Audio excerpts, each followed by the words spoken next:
ಉದ್ದೇಶಪೂರ್ವಕವಾಗಿ ನಕಲಿ ಕಂಪನಿಗಳನ್ನ ಸೃಷ್ಟಿಸಿ ಹಣ ವರ್ಗಾವಣೆ ಮಾಡಿರುವಂತದ್ದು ತನಿಖೆಯ ಸಂದರ್ಭದಲ್ಲಿ ಬೆಳಕಿಗೆ ಬಂದಿದೆ. ಬಹುತೇಕ ನಕಲಿ ಕಂಪನಿಗಳು ಬ್ಯಾಲೆನ್ಸ್ ಶೀಟ್ ಅನ್ನ ಮೇಂಟೈನ್ ಮಾಡಲಿಲ್ಲ. ಎಸ್ಐಟಿ ಇನ್ನೂ ಕೂಡ ಆ ಕಂಪನಿಯ ಮಾಲೀಕರನ್ನ ಟಚ್ ಮಾಡಿಲ್ಲ. ಯಾಕೆ ಹಾಗಾದ್ರೆ? ಎಸ್ಐಟಿ ತನಿಖೆಯ ಬಗ್ಗೆಯೂ ಕೂಡ ಅನೇಕ ಅನುಮಾನಗಳು ಹುಟ್ಟುತ್ತಾ ಇವೆ. ಕೆಲವು ಕಂಪನಿಗಳ ವಿಚಾರದಲ್ಲಿ ಆ ಕಂಪನಿಗಳ ಮಾಲೀಕರನ್ನ ಟಚ್ ಮಾಡುವಂತಹ ಕೆಲಸಕ್ಕೂ ತನಿಖೆ ಮಾಡ್ತಾ ಇರುವಂತಹ ಎಸ್ಐಟಿ ಅಧಿಕಾರಿಗಳು ಮುಂದಾಗಿಲ್ಲ. ಉದ್ದೇಶಪೂರ್ವಕವಾಗಿ ನಕಲಿ ಖಾತೆಗಳನ್ನ ಸೃಷ್ಟಿ ಮಾಡಿರುವಂತಹ ವಿಚಾರವೂ ಕೂಡ ಬೆಳಕಿಗೆ ಬರ್ತಾ ಇದೆ. ಕೆಲವು ಕಂಪನಿಯವರು ಅವರೇ ಕ್ಲಾರಿಟಿಯನ್ನ ಕೊಟ್ಟಿದ್ದಾರೆ. ಈ ಹಗರಣಕ್ಕೂ ನಮಗೂ ಯಾವುದೇ ರೀತಿಯಾದಂತಹ ಸಂಬಂಧ ಇಲ್ಲ.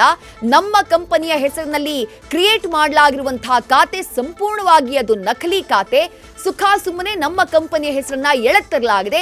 ಈ ರೀತಿಯಾದಂತಹ ಕ್ಲಾರಿಫಿಕೇಶನ್ ಅನ್ನ ಕೆಲ ಕಂಪನಿಗಳು ಕೊಟ್ಟಿದ್ದನ್ನ ನೀವು ಗಮನಿಸಿದ್ರಿ. ಆದ್ರೆ ಇಲ್ಲಿ ಬಹಳ ಪ್ಲಾನ್ಡ್ ಆಗಿ ಅಕ್ರಮ ನಡೆದಿರೋದು ಗೊತ್ತಾಗುತ್ತೆ. ಹೇಗೆ ಅಂದ್ರೆ ನಕಲಿ ಕಂಪನಿಗಳ ಹೆಸರಿನಲ್ಲಿ ಅಕೌಂಟ್ ನ ಕ್ರಿಯೇಟ್ ಮಾಡೋ ಮೂಲಕ. ಡೀಟೇಲ್ಸ್ ನಮ್ಮ ಪ್ರತಿನಿಧಿ ವಿಷ್ಣು ಪ್ರಸಾದ್ ನೀಡ್ತಾ ಹೋಗ್ತಾರೆ. ವಿಷ್ಣು ಪ್ರಸಾದ್, ಒಬ್ಬರಲ್ಲ ಇಬ್ಬರಲ್ಲ ಹಲವು ಖಾತೆಗಳನ್ನ ಸೃಷ್ಟಿ ಮಾಡಿ ಆ ಖಾತೆಗಳಿಗೆ ಹಣ ವರ್ಗಾವಣೆ ಮಾಡುವಂತಹ ಕೆಲಸ ಆಗಿದೆ. ಎಷ್ಟು ಕಂಪನಿಗಳ ಹೆಸರಿನಲ್ಲಿ ಖಾತೆ ಕ್ರಿಯೇಟ್ ಆಗಿತ್ತು, ಅದರಲ್ಲಿ ಅಸಲಿ ಎಷ್ಟು, ನಕಲಿ ಎಷ್ಟು, ಯಾರೆಲ್ಲ ಇದರಲ್ಲಿ ಪಾಲುದಾರರು? ವಿಷ್ಣು ಪ್ರಸಾದ್. ಖಂಡಿತ ವಿದ್ಯಶ್ರೀ, ಮೊದಲನೇದಾಗಿ ಯೂನಿಯನ್ ಬ್ಯಾಂಕ್ ಅಕೌಂಟ್ ಇರುವಂಥದ್ದು ಅಂದರೆ ವಾಲ್ಮೀಕಿ ಅಭಿವೃದ್ಧಿ ನಿಗಮದ ಅಕೌಂಟ್ ನಂಬರ್. ಮೂಲ ಅಕೌಂಟ್ ಇದ್ದಿದ್ದು ಯೂನಿಯನ್ ಬ್ಯಾಂಕಲ್ಲಿ, ಅದರಲ್ಲೂ ಪ್ರಮುಖವಾಗಿ ವಸಂತ ನಗರ ಬ್ರಾಂಚಲ್ಲಿ ಒಂದು ಅಕೌಂಟ್ ಇತ್ತು. ಈ ರೀತಿ ಒಂದು ಅಕೌಂಟ್ ಇತ್ತು. ಆ ಅಕೌಂಟ್ನ ಸಬ್ ಅಕೌಂಟ್ ಆಗಿ MG ರೋಡ್ ಬ್ರಾಂಚಲ್ಲಿ ಇನ್ನೊಂದು ಅಕೌಂಟನ್ನು ತೆರೆಯುವಂಥ ಕೆಲಸವನ್ನು ಮಾಡ್ತಾರೆ. ಅದಕ್ಕೆ ಇಲ್ಲಿಂದ ಹಣವನ್ನು ಟ್ರಾನ್ಸ್ಫರ್ ಮಾಡಿಕೊಂಡಂತಹ ಟೀಮ್ ಏನಿತ್ತು, ಆ MG ರೋಡ್ ಬ್ರಾಂಚ್ ಅಕೌಂಟಿಂದ ವಾಲ್ಮೀಕಿ ಅಭಿವೃದ್ಧಿ ನಿಗಮದ ಕೆಲವೊಂದಷ್ಟು ಮಂದಿಗೆ, ಅದರಲ್ಲೂ ಪ್ರಮುಖವಾಗಿ ಗಂಭೀರ ಆರೋಪ ಕೇಳಿಬಿಡ್ತಿರುವಂಥ ಕೆಲವೊಂದಷ್ಟು ಮಂದಿಯ ಸಿಬ್ಬಂದಿಗೆ ಗಮನಕ್ಕೆ ಬರದಂತೆ, ಅದರಲ್ಲೂ ಪ್ರಮುಖವಾಗಿ G ಪದ್ಮನಾಭ್ ಅಂತೇಳಿ ಲೆಕ್ಕಾಧಿಕಾರಿಯಾಗಿರುವಂಥದ್ದು ಆ ವ್ಯಕ್ತಿ ಸೇರಿಕೊಂಡು ಈ ಅಮೌಂಟನ್ನು ಹೈದರಾಬಾದ್ನಲ್ಲಿರುವಂತಹ ಬಂಜಾರಾ ಹಿಲ್ಸ್ನಲ್ಲಿರುವಂತಹ RBL ಬ್ಯಾಂಕ್, ರತ್ನಾಕರ್ ಬ್ಯಾಂಕಿಗೆ ಹಣವನ್ನು ವರ್ಗಾವಣೆ ಮಾಡುವಂಥ ಕೆಲಸವನ್ನು ಮಾಡ್ತಾರೆ.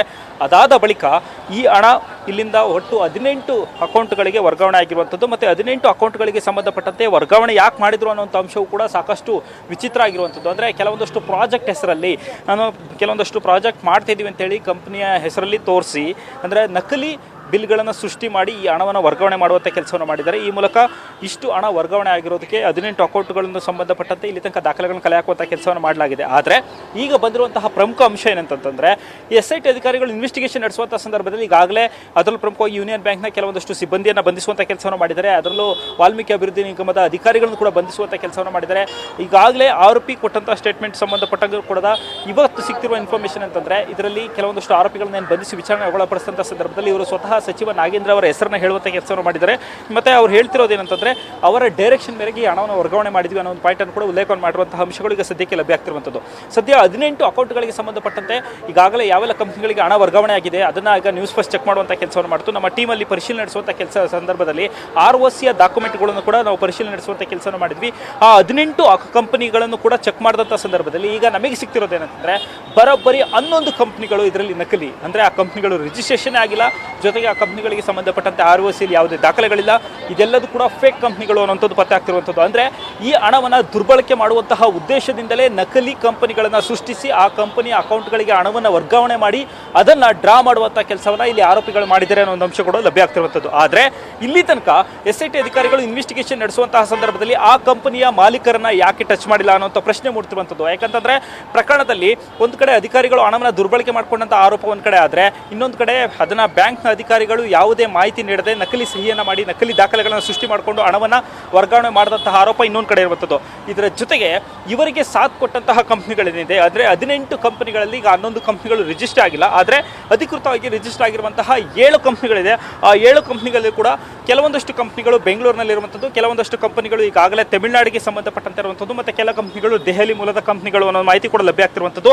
ಆ ಕಂಪನಿಯ ಡೈರೆಕ್ಟರ್ಗಳ ಡೀಟೇಲ್ಸ್ ಕೂಡ ಈಗ ಇವರಿಗೆ ಲಭ್ಯ ಇರುವಂಥದ್ದು. ಇಂತಹ ಸಂದರ್ಭದಲ್ಲಿ ಆ ವ್ಯಕ್ತಿಗಳನ್ನ ಯಾಕೆ ವಶಕ್ಕೆ ಪಡೆಯುವಂಥ ಕೆಲಸವನ್ನು ಮಾಡ್ತಿಲ್ಲ, ಮತ್ತು ಅವ್ರಿಗೆ ಯಾಕೆ ನೋಟಿಸ್ ಕೊಡುವಂಥ ಕೆಲಸವನ್ನು SIT ಅಧಿಕಾರಿಗಳು ಮಾಡ್ತಿಲ್ಲ ಅನ್ನೋಂತಹ ಅನುಮಾನಗಳು ಮೂಡ್ತಿರುವಂಥದ್ದು. ಯಾಕಂತಂದರೆ 11 ಕಂಪ್ನಿಗಳ ನಕಲಿ ಇದೆ ಬಿಡಿ, ಓಕೆ, ಅದರ ಮೂಲ ಸಿಗ್ಲಿಕ್ಕಿಲ್ಲ. ಆದರೆ ಆ ಅಕೌಂಟ್ ನಂಬರ್ ಇದೆಯಲ್ಲ, ಈಗ ಹಣ ಟ್ರಾನ್ಸ್ಫರ್ ಆಗಿರುವಂಥ ಅಕೌಂಟ್ ನಂಬರ್ ಯಾರು, ಆ ಓನರ್ಶಿಪ್ ಯಾರು, ಯಾರ ಹೆಸರಿನಲ್ಲಿ ಅಕೌಂಟ್ ಇದೆ, ಆತನಾರು ವಶಕ್ಕೆ ಪಡೆಯುವಂಥ ಕೆಲಸವನ್ನು SIT ಟೀಮ್ ಮಾಡಬೇಕಿತ್ತು. ಆದರೆ ಅವ್ರು ಯಾರು ಕೂಡ SIT ಅಧಿಕಾರಿಗಳು ವಶಕ್ಕೆ ಪಡೆಯುವಂಥ ಕೆಲಸವನ್ನು ಮಾಡಿಲ್ಲ.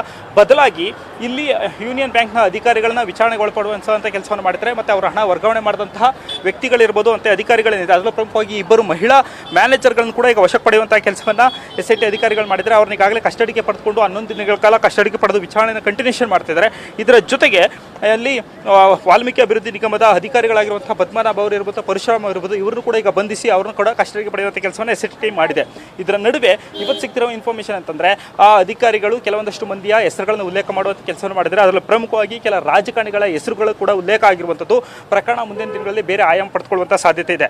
ಇದರ ಜೊತೆಗೆ ಇನ್ನೊಂದು ಪ್ರಮುಖವಾದ ಅಂಶ ಏನಂತಂದರೆ CBI ಕೂಡ ಈ ಪ್ರಕರಣಕ್ಕೆ ಸಂಬಂಧಪಟ್ಟಂತೆ FIR ದಾಖಲಿಸಿಕೊಳ್ಳುವಂಥ ಕೆಲಸವನ್ನು ಮಾಡಿದೆ. ಅದರಲ್ಲೂ ಕೂಡ 120B ಅನ್ನು ಹಾಕಿರುವಂಥದ್ದು 409, 420 ಕೂಡ ಸೇರಿಸುವಂಥ ಕೆಲಸ ಆಗಿದೆ. ಮುಂದಿನ ದಿನಗಳಲ್ಲಿ ಪ್ರಕರಣ CBIಗೆ ವರ್ಗಾವಣೆ ಆದಂಥ ಸಂದರ್ಭದಲ್ಲಿ ಬಹಳ ದೊಡ್ಡ ಮಟ್ಟದ ತಿರುವು ಪಡೆದುಕೊಳ್ಳುವಂತಹ ಸಾಧ್ಯತೆಗಳು ಮೇಲ್ನೋಟ ಕಂಡು ಬರ್ತಿರುವಂಥದ್ದು. ವಿದೇಶಿ ವಿಷ್ಣು ಪ್ರಸಾದ್, ಇದರ ಜೊತೆಗೆ ನೋಡಿ ಹ್ಯಾಪಿಯೆಸ್ಟ್ ಮೈಂಡ್ಸ್ ಅನ್ನುವಂತಹ ಕಂಪನಿ ಆ ಲಿಸ್ಟ್ ನಲ್ಲಿ ರಿಜಿಸ್ಟರ್ ಆಗಿರುವಂತಹ ಕಂಪನಿಗಳ ಪಟ್ಟಿನಲ್ಲಿ ಇರುವಂತಹ ಕಂಪನಿ, ಅದು ಬಹಳ ಪ್ರಖ್ಯಾತಿಯನ್ನ ಪಡೆದಿರುವಂತಹ ಕಂಪನಿ. ಆ ಕಂಪನಿನವರು ನ್ಯೂಸ್ ಫಸ್ಟ್ ಜೊತೆ ಮಾತನಾಡುವಂತಹ ಸಂದರ್ಭದಲ್ಲಿ ನಮಗೂ ಆ ಖಾತೆಗೂ ಯಾವುದೇ ರೀತಿಯಾದಂತಹ ಸಂಬಂಧ ಇಲ್ಲ, ನಮ್ಮ ಕಂಪನಿಯ ಹೆಸರಿನಲ್ಲಿ ನಕಲಿ ಖಾತೆಯನ್ನ ಸೃಷ್ಟಿ ಮಾಡಲಾಗಿದೆ ಅನ್ನುವಂತಹ ಆರೋಪವನ್ನ ಮಾಡಿತು. ಈ ರೀತಿ ಎಷ್ಟು ಕಂಪನಿಗಳು ಮುಂದೆ ಬಂದು ಇಲ್ಲ ನಮ್ಮ ಕಂಪನಿಗಳ ಹೆಸರಿನಲ್ಲಿ ನಕಲಿ ಖಾತೆ ಸೃಷ್ಟಿ ಮಾಡಿದ್ದಾರೆ ಅನ್ನುವಂತಹ ಕ್ಲೈಮ್ ಅನ್ನ ಮಾಡಿದ್ದಾರೆ ಅಂತ ಹೇಳಿ ವಿಷ್ಣು ಪ್ರಸಾದ್.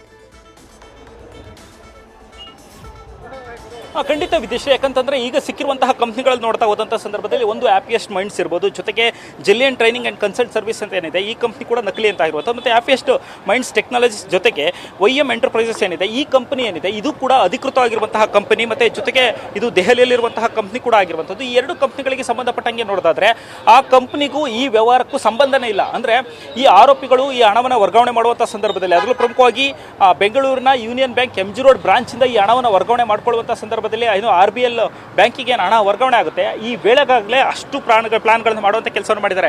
ಜೊತೆಗೆ ವರ್ಗಾವಣೆ ಡೇಟ್ಗಳನ್ನು ಗಮನಿಸ್ತಾ ಹೋದಂಥ ಸಂದರ್ಭದಲ್ಲಿ ಎಲ್ಲ ವರ್ಗಾವಣೆಗಳು ಕೂಡ ಒಂದೇ ದಿನಾಂಕದಂದಾಗಿರುವಂಥದ್ದು. ಎಲ್ಲದೂ ಕೂಡ 4.5 ಕೋಟಿ 5.1 ಕೋಟಿ ಇಷ್ಟು ಹಣವನ್ನು ಈಗ ವರ್ಗಾವಣೆ ಮಾಡಿಕೊಳ್ಳುವಂಥ ಕೆಲಸವನ್ನು ಮಾಡ್ತಾರೆ. ಅಂದರೆ ಇಲ್ಲಿ ನಕಲಿ ಕಂಪ್ನಿಗಳನ್ನು ಸೃಷ್ಟಿ ಮಾಡಿರೋದು ಒಂದು ಕಡೆ, ಇನ್ನೊಂದು ಕಡೆ ನಂಬಿಕೆ ಬರೆಸೋದಕ್ಕೆ, ಅಂದರೆ ಈ ಹಣವನ್ನು ಯಾಕೆ ವರ್ಗಾವಣೆ ಮಾಡ್ತಿದ್ದ ಮುಂದಿನ ದಿನಗಳಲ್ಲಿ ಪ್ರಶ್ನೆ ಕೇಳಿದಂಥ ಸಂದರ್ಭದಲ್ಲಿ ಯಾರಾದರೂ ಇದಕ್ಕೆ ಪ್ರಶ್ನೆಗಳು ಬಂದಂಥ ಸಂದರ್ಭದಲ್ಲಿ ಉತ್ತರ ಕೊಡುವಂತಹ ವೇಳೆಯಲ್ಲಿ ಜನರಿಗೆ ನಂಬಿಕೆ ಬರಬೇಕು ಅನ್ನೋ ಒಂದು ಕಾರಣಕ್ಕೋಸ್ಕರ ಈಗಾಗಲೇ ಎಕ್ಸಿಸ್ಟೆನ್ಸ್ ಇರುವಂತಹ ಪ್ರಮುಖ ಕಂಪ್ನಿಗಳು, ಈಗ ಹ್ಯಾಪಿಯೆಸ್ಟ್ ಮೈಂಡ್ಸ್ ಕಂಪ್ನಿ ಇರ್ಬೋದು, ಈ ಎಲ್ಲ ಕಂಪ್ನಿಗಳದ್ದು ಮತ್ತು YM ಎಂಟರ್ಪ್ರೈಸಸ್ ಕಂಪನಿ ಇರ್ಬೋದು, ಇದೆಲ್ಲದೂ ಕೂಡ ಈಗಾಗಲೇ ಎಕ್ಸಿಸ್ಟೆನ್ಸ್ ಇರುವಂತಹ ಪ್ರಮುಖ ಕಂಪನಿಗಳು. ಸಾಕಷ್ಟು ಮಂದಿಗೆ ಲಕ್ಷಾಂತರ ಮಂದಿಗೆ ಸರ್ವಿಸ್ ಕೊಡ್ತಿರುವಂತಹ ಕಂಪನಿಗಳು, ಕೆಲವೊಂದಷ್ಟು ಸಾಫ್ಟ್ವೇರ್ ಸರ್ವಿಸನ್ನು ಕೊಡ್ತಿದೆ, ಕೆಲವೊಂದಷ್ಟು ಫೈನಾನ್ಷಿಯಲ್ ಸರ್ವಿಸ್ ಕೊಡ್ತಿರುವಂತಹ ಕಂಪನಿಗಳು.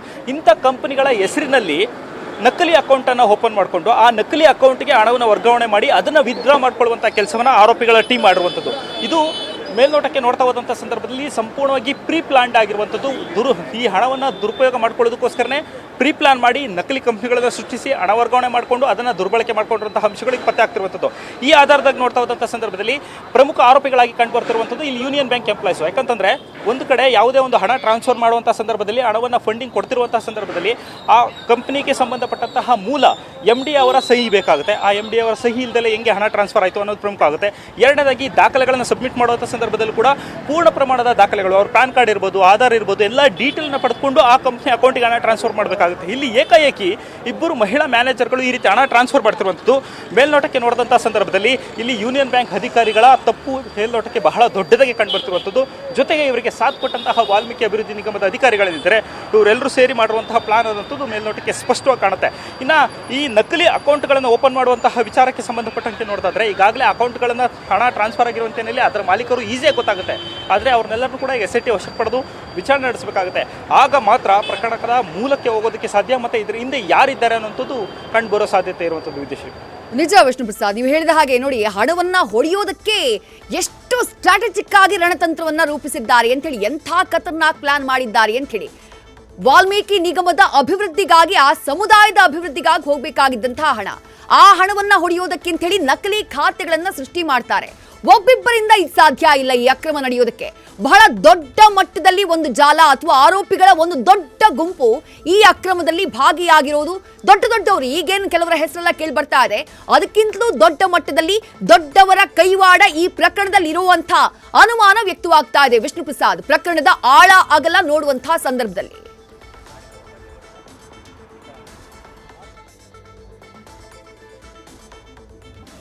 ರೈಟ್, ಮತ್ತೆ ನಮ್ಮ ಪ್ರತಿನಿಧಿ ವಿಷ್ಣು ಪ್ರಸಾದ್ ಅವರನ್ನ ಸಂಪರ್ಕ ಮಾಡುವಂತಹ ಪ್ರಯತ್ನವನ್ನ ಮಾಡ್ತೀವಿ. ಅವ್ರು ಡೀಟೇಲ್ಸ್ ನ ಕೊಡ್ತಾ ಇದ್ರು. ಒಟ್ಟು ಎಷ್ಟು ಕಂಪನಿಗಳು ಅಂತ ಹೇಳಿ 18 ಕಂಪನಿಗಳು, ಅದರಲ್ಲಿ 11 ಕಂಪನಿಗಳು ನಕಲಿ ಕಂಪನಿಗಳು. ಆ ಕಂಪನಿಗಳ ಹೆಸರಿನಲ್ಲಿ ಖಾತೆಯನ್ನ ಸೃಷ್ಟಿ ಮಾಡಿ ಆ ಕಂಪನಿಗಳ ಖಾತೆಗೆ ಹಣವನ್ನ ವರ್ಗಾವಣೆ ಮಾಡಲಾಗಿದೆ. ಆ ಮೂಲಕ ವಾಲ್ಮೀಕಿ ನಿಗಮದಲ್ಲಿ ಆ ಸಮುದಾಯದ ಅಭಿವೃದ್ಧಿಗಾಗಿ ನಿಗದಿಯಾಗಿದ್ದಂತಹ ಹಣ, ಆ ಸಮುದಾಯದ ಅಭಿವೃದ್ಧಿಗಾಗಿ ಮೀಸಲಾಗಿದ್ದಂತಹ ಹಣ, ಆ ಹಣವನ್ನ ಹೊಡೆಯೋದಕ್ಕೆ, ಆ ಹಣವನ್ನ ಗ್ರಾಬ್ ಮಾಡೋದಕ್ಕೆ ಎಂಥ ಷಡ್ಯಂತ್ರವನ್ನ ಮಾಡಿದ್ದಾರೆ. ಎಷ್ಟು ಕ್ಲೀನ್ ಆಗಿ ಪ್ಲಾನ್ ಅನ್ನ ಮಾಡಿ ಖಾತೆಗಳನ್ನ ಸೃಷ್ಟಿ ಮಾಡಿ ಆ ಖಾತೆಗಳಿಂದ ಹಣವನ್ನ ತೆಗೆದುಕೊಳ್ಳುವಂತಹ ಷಡ್ಯಂತ್ರವನ್ನ ಮಾಡಿರೋದು ಇಡೀ ಅಕ್ರಮದಲ್ಲಿ ಬೆಳಕಿಗೆ ಬರ್ತಾ ಇದೆ. ತನಿಖೆಯ ವೇಳೆ ಒಂದೊಂದಾಗಿ ವಿಚಾರಗಳು ಹೊರಗಡೆ ಬರ್ತಾ ಇದ್ದ ಹಾಗೆ ಈಗ ಇದೇ ಪ್ರಕರಣಕ್ಕೆ ಸಂಬಂಧಪಟ್ಟ ಹಾಗೆ ಈ ನಿಗಮದ ಜವಾಬ್ದಾರಿಯನ್ನ ಹೊತ್ತಂತಹ ಸಚಿವ ನಾಗೇಂದ್ರ ರಾಜೀನಾಮೆಯನ್ನ ನೀಡುವುದು ಬಹುತೇಕ ಖಚಿತ ಆಗಿದೆ. ಕೆಲವೇ ಕ್ಷಣಗಳಲ್ಲಿ ವಿಧಾನಸೌಧದಲ್ಲಿ ಅವರು ಸುದ್ದಿಗೋಷ್ಠಿಯನ್ನ ಕೂಡ ಮಾಡಲಿದ್ದಾರೆ. ನ್ಯೂಸ್ ಫಸ್ಟ್ ನಿರ್ಭೀತಿಯಿಂದ ನಿಮ್ಮ ಪರವಾಗಿ.